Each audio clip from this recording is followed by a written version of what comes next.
चलित वर्ष बहु दिन धरी मौसुमी वर्षा लगी रही। इतिमध्य बंगोपसागर में 15 रु ऊर्ध्व लघुचाप क्षेत्र और घूर्णिबलय आगक प्राकृतिक दुर्विपाक संकेत देउछि।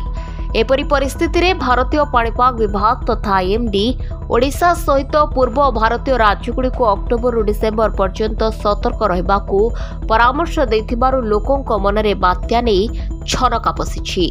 आईएमडी डीजी मृत्युंजय महापात्र कहते ला निना प्रभाव रे बात्या संगठित हेबार आशंका अधिक रही। विशेषकर अक्टोबर नवेम्बर और डिसेम्बर हेउछि ओडिशा पई बात्यार समय। तेणु एही समय रे ला निना सृष्टि हेले बात्या आसी थाए। तेबे वर्तमान यह संपूर्ण रूप नै नाही। 15 तारिखरु दक्षिण पश्चिम मौसुमी वायु अपसारण प्रक्रिया आरंभ हेबाकु थिबा बेले ला निना प्रभाव रे यह अधिकरु अधिक विलंब हेबो। एही समय प्रबलरू अति प्रबल वर्षा सहित बात्या आशंका को एड़ाई दिया जाय न पारे बोली डीजी कहते।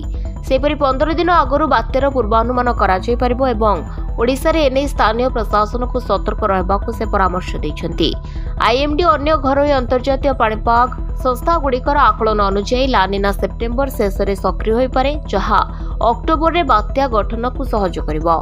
National oceanic and atmosphere administration संस्थार आनुमानिक रिपोर्ट अनुसार अक्टोबर डिसेम्बर पर्यंत ला निनार संभावना 71% रही। विश्व पाणीपाग संस्थान आकलन अनुसार अवधि ला निनार संभावना 60% रही, जहाँ तापमान उपर प्रभाव पकाइबा सहित बात्या वृद्धि घटाई पारे।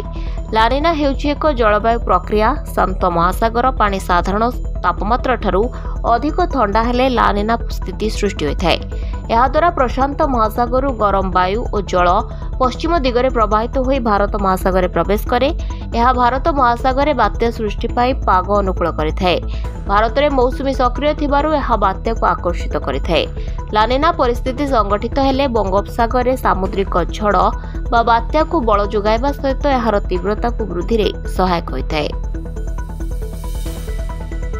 Bureau report Dinalipi live. Dinalipi live को एबे ही लाइक शेयर सब्सक्राइब करंतु।